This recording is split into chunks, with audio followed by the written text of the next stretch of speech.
ధాన్యాలు ఏమున్నాయో అడుగుతూ ఇల్లు తిరుగుతూ రైతులు పండించిన సన్న వడ్లను ఈనాడు పేదలకు 3,15,00,000 మంది తెలంగాణ బిడ్డలకు ఇవాళ సన్న బియ్యం తెలంగాణ పండించిన బియ్యాన్ని ఇవాళ పేదలకు అందిస్తున్నాం.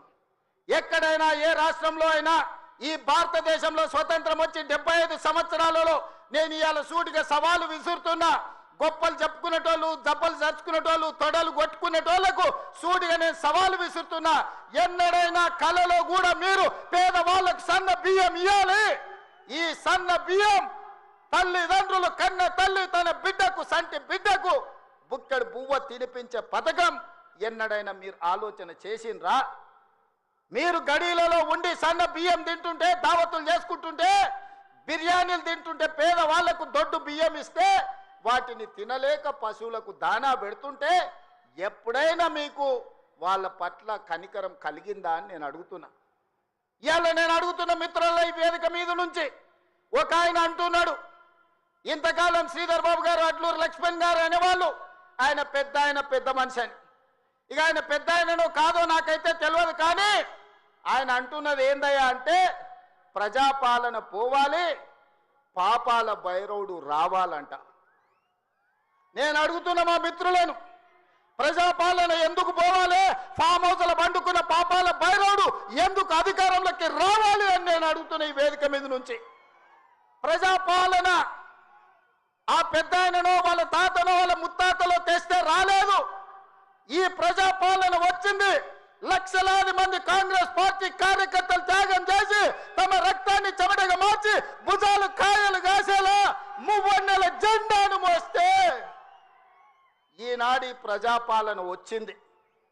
నీ నెత్తి మీద దరిద్రం ఉండి నువ్వు జగిత్యాలలో ఓడిపోతే, ప్రజలు తిరస్కరిస్తే, నీకు మంత్రి పదవి ఇవ్వకపోతే ప్రజాపాలన పోవాలనా? ఇవాళ నిన్ను పెద్ద మనిషి అని మేము పిలవాలనా? పెద్ద మనిషి అని పిలిపించుకునే అర్హత నీకు ఉన్నదా అని నేను ఈ వేదిక మీద నుంచి అడుగుతున్నా. నేను అడుగుతున్నా, ఇవాళ పెద్ద మనిషిని ప్రజాపాలన ఎందుకు పోవాలి, పాపాల భైరవుడు అధికారులు ఎందుకు రావాలో నువ్వు జవాబు చెప్పాలి.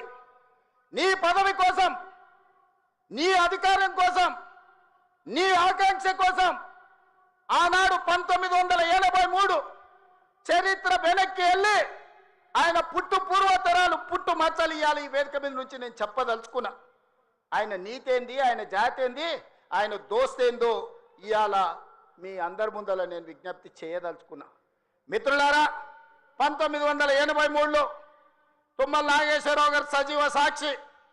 ఆనాడు అన్న పెద్దలు నందమూరి తారక రామారావు గారు యువ న్యాయవాదిగా జగిత్యాలలో న్యాయవాది పదవిని బాధ్యత నిర్వహిస్తుంటే పిలిచి భుజం తట్టి నీకు ఎమ్మెల్యే టికెట్ ఇచ్చి నీకు ఎక్సైజ్ శాఖ మంత్రి ఇస్తే సంవత్సరం తిరిగే లోపలనే అన్న ఎన్టీఆర్ను వెన్నుపోటు పడిచి నాదెండ్ల భాస్కరరావుతోని జట్టు కట్టిన నువ్వు నాదెండ్ల భాస్కరరావు సోపతిని వదిలి కాంగ్రెస్ పార్టీలకు వచ్చి 40 సంవత్సరాలు పూర్తయింది.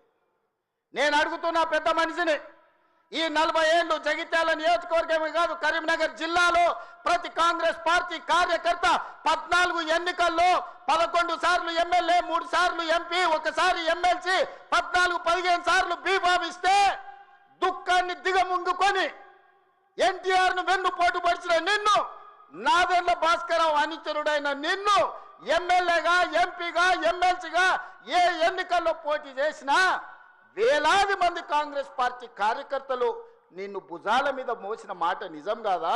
పల్లకిలో అసెంబ్లీకి పంపిన మాట నిజం కాదా? మిత్రులారా, 40 ఏళ్ళు నీ కోసం, నీ పదవి కోసం, నీ కుటుంబంలో జడ్పీటీసీ, ఎంపీపీ ఏ పదవి వచ్చినా నీ కుటుంబానికి ఇచ్చుకున్నా జగిత్యాల కాంగ్రెస్ పార్టీ కార్యకర్తలు మౌనంగా నీ కుటుంబానికి ఊడిగం చేసిన మాట నిజం కాదా? గ్రామంలో ఉన్నోడు గ్రామంలో ఉండాలి, మండలంలో ఉన్నోడు మండలంలో ఉండాలి, జిల్లాలో ఉన్నోడు నియోజకవర్గంలో ఉన్నోడు నియోజకవర్గంలో ఉండాలని పాపంది చేసింది నువ్వు కాదా? మొన్న నేను జగిత్యాల కార్యకర్తలను కలిస్తే ఒక్కొక్కరు తమ కష్టాలను మనసు విప్పి మాట్లాడుతుంటే నాకు ఆశ్చర్యపోయినా. గాంధీ భవన్ చూసి ఒక నాయకుడు చాలా సంవత్సరాల తర్వాత మెట్రోలో పోతుంటే గాంధీ భవన్ కనిపిస్తే ఆనందంతో కన్నీళ్లు గారిని ఆనంద బాష్పాలు గార్చిన మెట్రోలో నన్ను ఇట్లా గాంధీ భవన్ చూసిన